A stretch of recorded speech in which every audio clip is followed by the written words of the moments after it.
para mostrar agora a produção da doutora Magali, gente. Que linda que você está, doutora. Olha, cor da moda. Até a unha dela ela fez, que linda. Linda, doutora. Obrigada. Mas aproveitando que você está linda, maravilhosa, a gente vai falar de beleza. Vamos.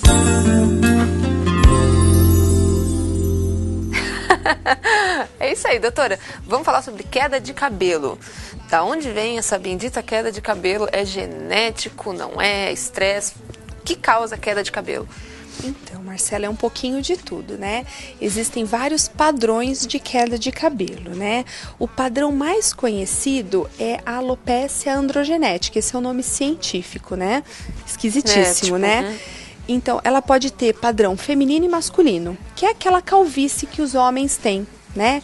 Então, no caso dos homens, ela se inicia principalmente pelas regiões aqui frontais, né? Aqui por essa lateral, né? Pelas entradinhas dos homens e também aqui o ápice da cabeça, né? Que é o vértice.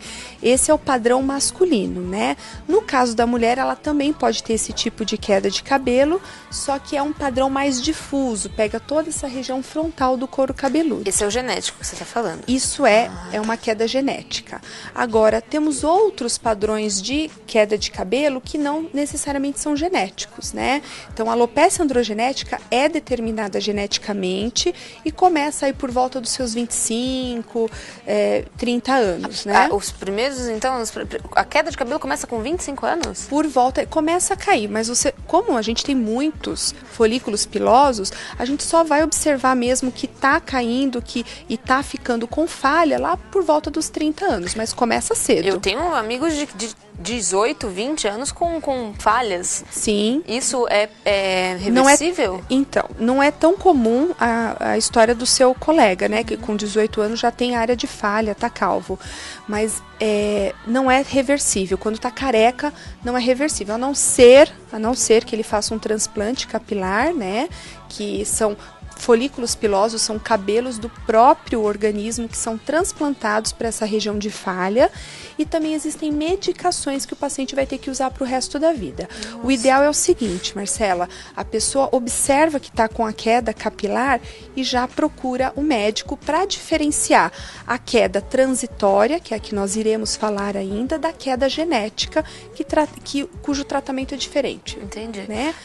Mas assim, o pai é careca ou a mãe teve queda de cabelo, necessariamente a pessoa tem que vir com algo predisposto? A chance genética é maior se você tem casos na família, tanto do lado paterno quanto materno. Ou seja, se o moço, né, se o menino, ele tem o pai calvo, o avô calvo, então provavelmente naquela família existe o gene da calvície. Então é interessante que quando ele observe ali os primeiros fios caindo, né, mais do que 100 fios ao dia, ele procure ajuda médica para entrar com o tratamento. Tudo que você descobre, né, diagnostica no início, você consegue um bom tratamento, um bom resultado a longo prazo. Você falou 100 fios ao dia, eu fiquei pensando, muito, né? Vamos contar os fiozinhos que caem, não dá para contar, olha, óbvio. Mas assim, em que quantidade é isso, doutor? Você tem um punhadinho de... É um tufo, bastante? É assim, no seu caso, você tem um cabelo muito longo. O né? meu é uma juba, o meu aplique, que não é. Não, é lindo, não é perfeito. Mas quebra bastante, inclusive. Sim, porque ele é um cabelo de tendência, né, na estrutura ser seco e ele recebe alterações químicas. Então ele tem uma maior tendência de quebra, não necessariamente de queda, são coisas diferentes. Graças a Deus. Exatamente. Não, essas coisas, cabelo igual Sansão. Ótimo, não, por favor. A tua força. Mas vamos falar da queda quando ela acontece geneticamente. Então, se a pessoa tem esse caso na família, é legal já, de repente, tem algum exame que possa detectar uma possível queda de cabelo? Sim, existem exames que a gente faz com lupas e biópsias no couro cabeludo, né? E exame de o tricograma, né? A gente analisa direitinho quais fios estão em fase reprodutiva, quais fios estão em fase catágena, que é a fase que ele está estagnado, e quais fios estão em fase telógena, que são a fase de desprendimento. E também o padrão genético, a história genética e a quantidade de fios que vem caindo ao longo do dia.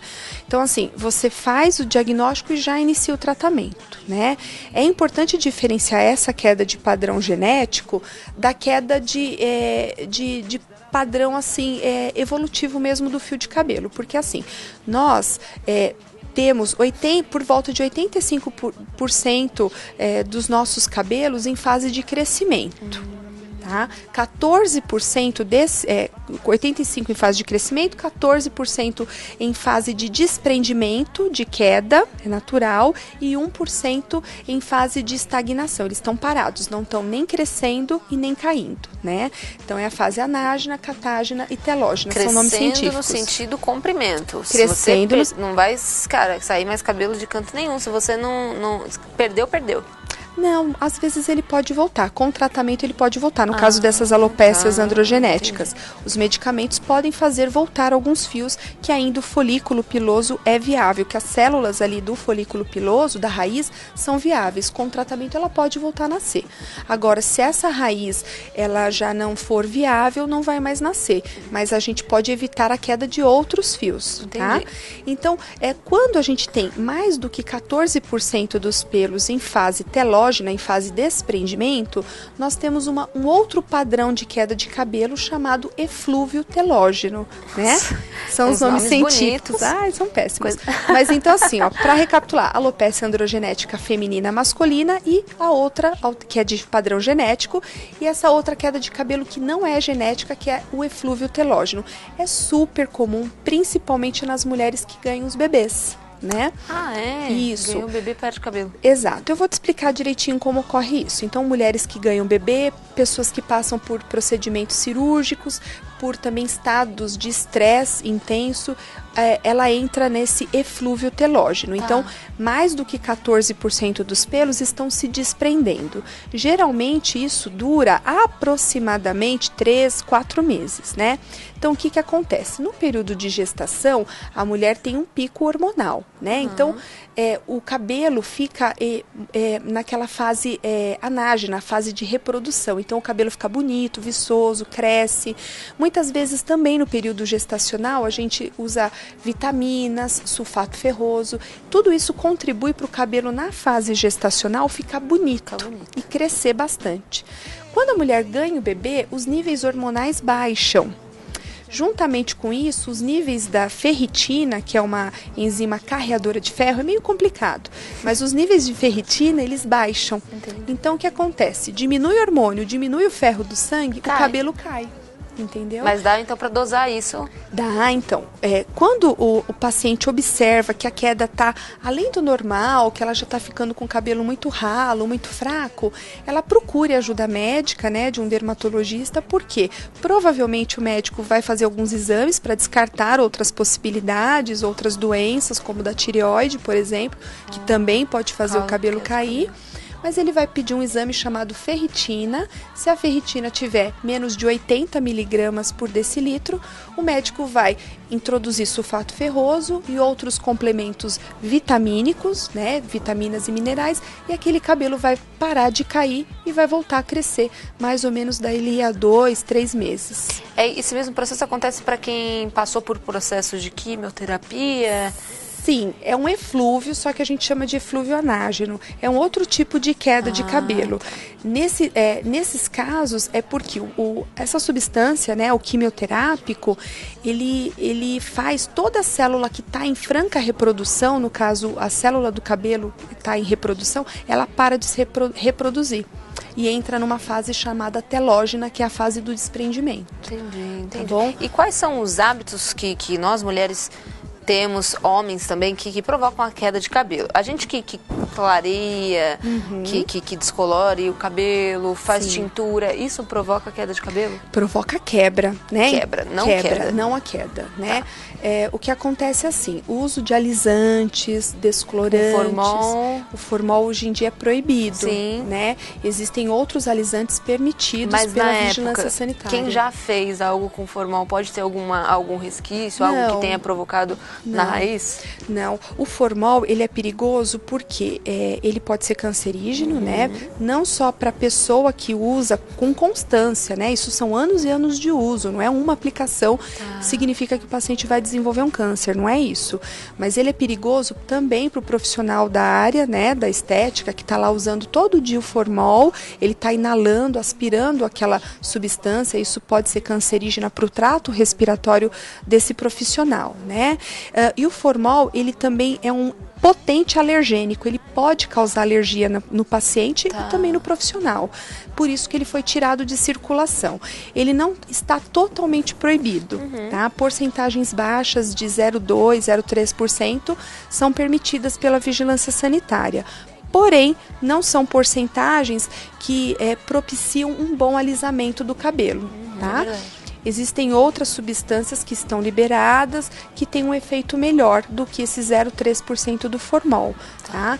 Tem hidróxido de sódio, de cálcio, teutilglicato, tá? Entendi. E fora isso, vamos lá então para continuar os hábitos. Dormir de cabelo molhado? Péssimo. Favorece a quebra, sem dúvida. Sério? Favorece a quebra do cabelo, tá? Você altera a conformação do fio, favorecendo a quebra e também favorece o desenvolvimento de fungos no couro cabeludo, né? Que é conhecida como a dermatite seborreica, que são aquelas casquinhas no couro cabeludo.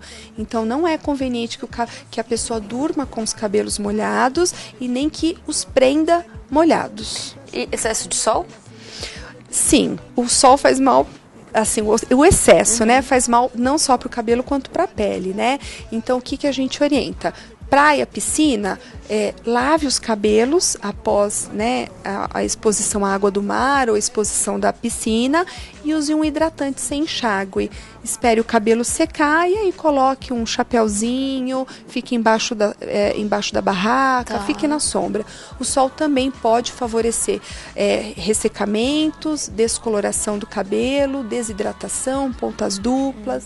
E o uso de boné, chapéu, homem que usa bastante todo dia, principalmente se você tem filho, né, que não tira o boné da cabeça, isso provoca não a queda, mas propicia o surgimento da seborreia, da dermatite seborreica.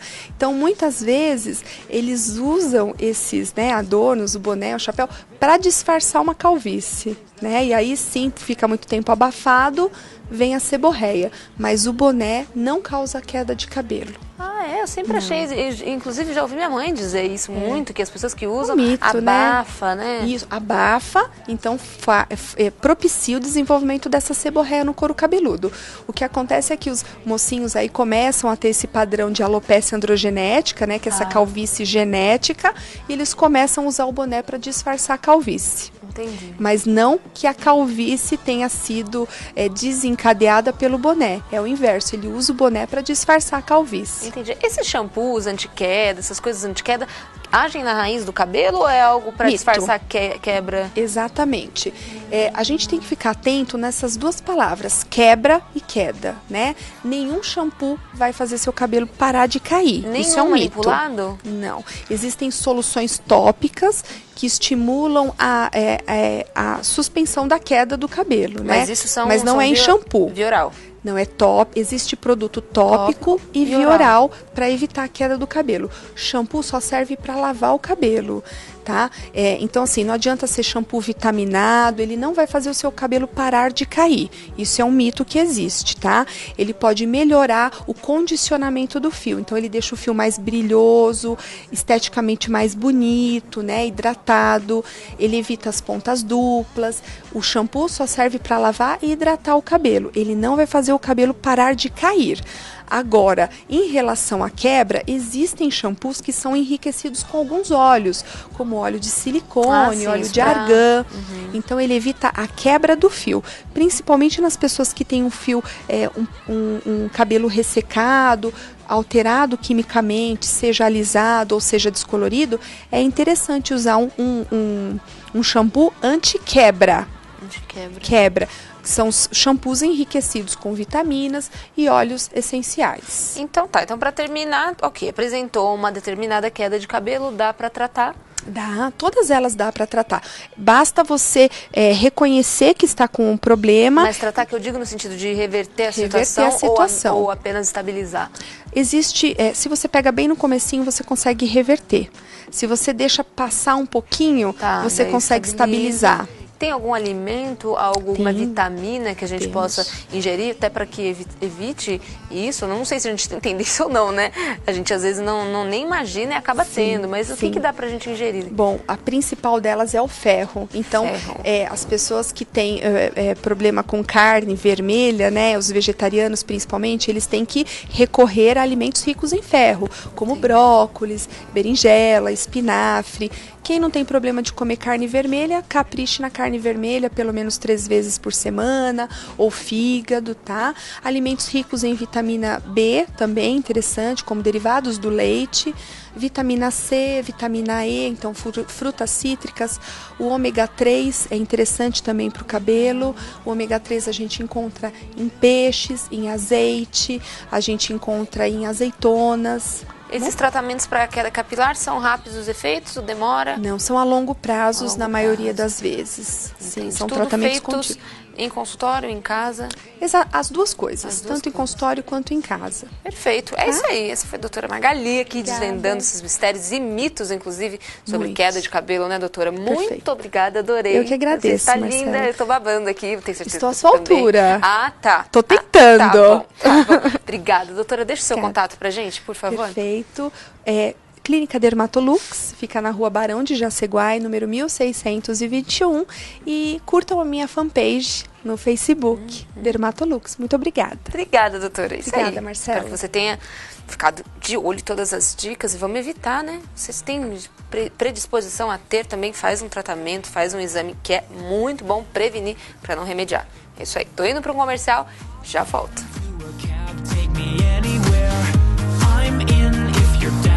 Get down tonight. It's always a good time.